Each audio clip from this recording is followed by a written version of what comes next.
नमस्कार, आप देख रहे हैं न्यूज 18 इंडिया। मैं हूं आपके साथ पूजा और इस वक्त की बड़ी खबर सबसे पहले आपको बता दें। प्रयागराज में अतीक अहमद की हत्या के बाद नैनी जेल में बंद उसका बेटा अली साथी कैदियों के सामने फूट फूट कर रोया और कल रात उसने खाना भी नहीं खाया। अतीक का बड़ा बेटा अली इस समय नैनी जेल में बंद है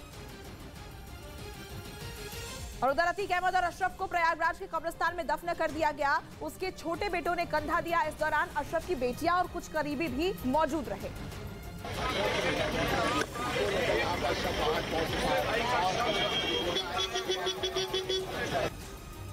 रविवार की शाम पोस्टमार्टम के बाद अतीक और अशरफ दोनों के शव को कब्रिस्तान ले जाया गया और दोनों को प्रयागराज के कसारी मसारी के कब्रिस्तान में सुपुर्दे खाक कर दिया गया। इस दौरान वहां पुलिस का सख्त पहरा था। इस जनाजे में अतीक के दोनों नाबालिग बेटे और अशरफ की 2 बेटियां भी मौजूद रहीं। इसके साथ ही जनाजे में शामिल होने और कब्र पर मिट्टी देने के लिए जो भी पहुँचा था उन्हें पहचान पत्र दिखाने के बाद ही अंदर जाने की इजाजत दी गयी थी। अतीक और अशरफ दोनों को प्रयागराज के कसारी मसारे के कब्रिस्तान में सुपुर्दे खाक किया गया। इस दौरान वहां पुलिस का सख्त पहरा था और कब्रिस्तान के आसपास चप्पे चप्पे पर भारी संख्या में पुलिस की तैनाती थी।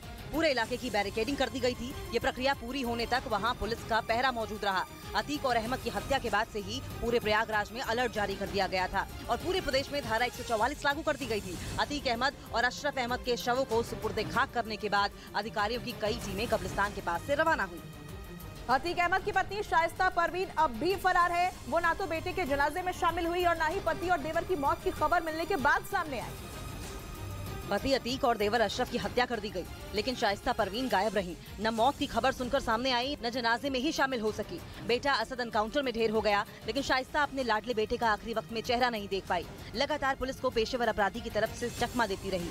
शाइस्ता परवीन खुद उमेश पाल हत्याकांड में है आरोपी। पुलिस ने उस पर 50,000 का रखा है इनाम। पुलिस के मुताबिक अतीक एंड फैमिली के कई और सदस्य और रिश्तेदार वांटेड हैं। अतीक अहमद की पत्नी शाइस्ता परवीन के फरारी की वजह से कई सवाल खड़े हो गए हैं कि क्या शाइस्ता अतीक के अपराध से जुड़े कुनबे को संभालेगी, क्योंकि शाइस्ता के दिमाग में क्या प्लानिंग चल रही है ये साफ नहीं हो पाया। क्योंकि पति अतीक अहमद की हत्या हो चुकी है, देवर अशरफ का भी मर्डर हो चुका है, जबकि एक बेटे असद एनकाउंटर में ढेर हो चुका है। 2 बड़े बेटे उमर और अली जेल में कैद हैं, तो 2 नाबालिग बेटे बाल सुधार गृह में बंद हैं। ऐसे में सबसे बड़ा सवाल तो ये है कि शाइस्ता परवीन कानून का सामना करेगी या फिर अतीक के जुर्म और जुल्म की सल्तनत की सुल्तान बनेगी। उधर सूत्रों के हवाले से खबर है कि अतीक अहमद और अशरफ की हत्या की साजिश पिछले महीने ही रची गई थी, जिसके मुताबिक 26 मार्च को ही दोनों को खत्म करना था और वो भी उस वक्त जब अतीक को गुजरात की साबरमती जेल से पहली बार प्रयागराज लाया जा रहा था।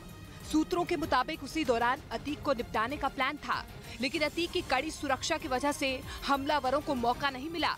सूत्रों का दावा है कि उसके बाद हमलावरों ने पुलिस स्टेशन, अस्पताल और पेशी के दौरान कोर्ट में रेकी की थी, यानी वहां पर भी हमले का प्लान था।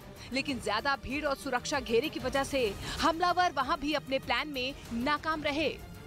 लेकिन अतीक के खात्मे की प्लानिंग नाकाम होने के बावजूद हमलावरों ने हार नहीं मानी और जब दोबारा साबरमती जेल से अतीक को प्रयागराज लाने की खबर मिली तो उन्होंने अतीक को मिट्टी में मिलाने का फुल प्रूफ प्लान तैयार किया। और सूत्रों के मुताबिक तीनों हमलावरों ने पत्रकारों की भीड़ में पत्रकार बनकर हमला करने की साजिश रची ताकि वो अतीक के करीब जा सकें और उसकी हत्या को अंजाम दे सकें। इस प्लानिंग के तहत हमलावरों ने अतीक की रेकी की और अतीक के नजदीक पहुंचने की कोशिश में जुट गए। और जब शनिवार की रात अतीक और अशरफ को जांच के लिए मेडिकल कॉलेज लाया गया तो बिना किसी चूक के हत्यारे उन दोनों के करीब पहुंचे और ताबड़तोड़ फायरिंग कर दोनों भाइयों को गोलियों से छलनी कर दिया और दोनों ने वहीं दम तोड़ दिया। हालांकि सूत्रों का दावा है कि इस दौरान उन्होंने इस बात का भी ख्याल रखा कि फायरिंग के दौरान गोलियां या तो अतीक को लगे या फिर अशरफ को, क्योंकि हमले के वक्त दोनों के साथ पुलिस के साथ दूसरे लोग भी मौजूद थे। और ऐसा कहा जा रहा है कि हमलावरों ने पहले ही ये तय किया था कि किसी भी पुलिसकर्मी और पत्रकार को गोलियां न लगे और शूट आउट के दौरान ऐसा ही हुआ, क्योंकि जितनी गोलियां चली वो सब या तो अतीक को लगी या फिर अशरफ को। वहीं पुलिस को ये भी शक है कि हत्याकांड में इस्तेमाल पिस्तौल को चलाने के लिए हमलावरों को ट्रेनिंग पहले से ही दी गई थी, क्योंकि जो पिस्तौल इस हत्याकांड में इस्तेमाल की गई उसको चलाना आसान नहीं था। मतलब इन हथियारों से बिना ट्रेनिंग के सटीक निशाना लगाना मुश्किल ही नहीं नामुमकिन है, क्योंकि फायरिंग के दौरान निकली गोलियों के दूसरी दिशा में जाने का खतरा रहता है। इसीलिए पुलिस को शक है कि हमलावरों ने जिस तरह से वारदात को अंजाम दिया उसके लिए वो पहले से ही ट्रेनिंग ले चुके थे। और अब इस वक्त की बड़ी खबर आपको बता दें, अतीक और अशरफ हत्याकांड में शामिल तीनों आरोपियों पर हमला हो सकता है, इसलिए तीनों को हाई सिक्योरिटी सेल में रखा गया है। सेल में सीसीटीवी कैमरे भी लगे हैं। हत्याकांड में शामिल सनी, लवलेश और अरुण मौर्य अभी नैनी जेल में बंद हैं। वहीं आज प्रयागराज की पुलिस तीनों हमलावरों की कोर्ट से रिमांड की मांग कर सकती है, जिसके बाद कई और अहम जानकारियों की आने की संभावना है। सनी सिंह, लवलेश तिवारी और अरुण मौर्य ये वो तीनों हमलावर हैं जिन्हें पुलिस ने अतीक और अशरफ की हत्या के बाद गिरफ्तार किया। तीनों को गिरफ्तार करने के बाद कोर्ट में पेश किया गया, जिसके बाद उन्हें 14 दिन की न्यायिक हिरासत में भेज दिया गया। लेकिन इससे पहले पुलिस की पूछताछ में हमलावरों को लेकर बड़ा पर्दाफाश हुआ। बताया गया कि उन्हें अतीक की हत्या के लिए सुपारी दी गई थी। एडवांस में तीनों को 10-10 लाख रुपए दिए गए थे। हैंडलर ने उन्हें 3 पिस्टल और कारतूस भी दिए थे। ये भी बताया गया कि हमलावर सनी और लवलेश की बांदा जेल में मुलाकात हुई थी, जहां उनकी दोस्ती हुई। सनी और अरुण पहले से ही दोस्त थे। सनी ने ही लवलेश की दोस्ती अरुण से कराई थी। पुलिस से हुई पूछताछ में पता चला कि हमलावर अतीक और अशरफ की हत्या कर डॉन बनना चाहते थे।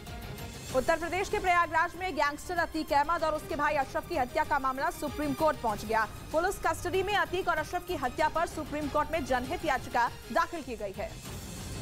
वकील विशाल तिवारी ने सुप्रीम कोर्ट से हत्याकांड की जांच के साथ ही 2017 से अब तक उत्तर प्रदेश में हुए 183 एनकाउंटर की जांच भी सुप्रीम कोर्ट के रिटायर्ड जज की निगरानी में एक्सपर्ट कमेटी से कराने की मांग की है।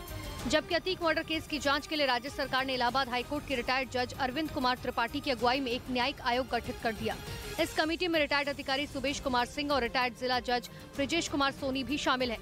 बता दें कि शनिवार देर रात अतीक और उसके भाई अशरफ के प्रयागराज में मेडिकल के लिए ले जाते समय 3 हमलावरों ने गोली मारकर हत्या कर दी थी।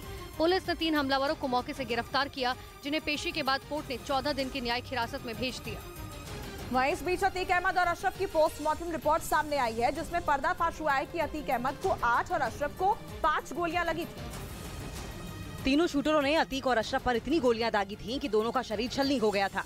डॉक्टर्स की एक टीम ने दोनों के शवों का पोस्टमार्टम किया। दोनों के शरीर पर गोलियों के निशान मिले। अतीक अहमद को 8 गोलियां लगी थीं, अशरफ को 5 गोलियां मारी गई थीं। 4 डॉक्टर्स के पैनल ने पोस्टमार्टम किया और पोस्टमार्टम के दौरान वीडियो रिकॉर्डिंग भी की गई। हमलावरों ने अतीक अहमद के ऊपर कई राउंड फायरिंग की थी।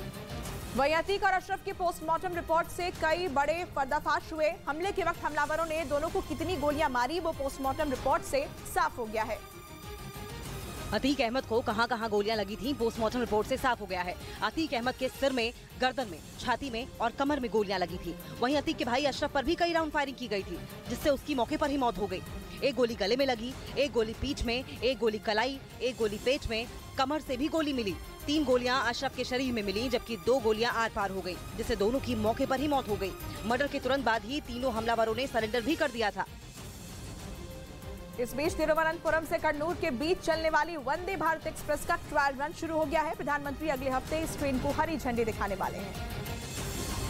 और उससे ठीक पहले तिरुवनंतपुरम रेलवे स्टेशन से ट्रायल रन की शुरुआत की गई। इस दौरान ये ट्रेन वहां से एर्नाकुलम तक जाएगी। बताया गया कि ये ट्रेन तिरुवनंतपुरम से कन्नूर के बीच 501 किलोमीटर का सफर 7.5 घंटे में पूरा करेगी, जिसमें 24 अप्रैल से यात्री सफर कर सकेंगे।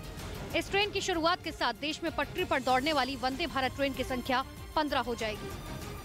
उधर पश्चिम बंगाल में भीषण गर्मी की वजह से स्कूलों और कॉलेजों को 1 हफ्ते के लिए बंद करना पड़ा। वहां अप्रैल में ही पारा 40 डिग्री सेल्सियस के पार पहुंच गया, जिसके बाद राज्य सरकार ने सभी स्कूलों और कॉलेजों को बंद करने का निर्देश जारी कर दिया। गर्मी की छुट्टी भी समय से पहले यानी 2 मई से ही हो जाएगी, जो पहले 28 मई से होने वाली थी। वहीं मौसम विभाग ने आगे भी गर्मी और बढ़ने की चेतावनी जारी की है।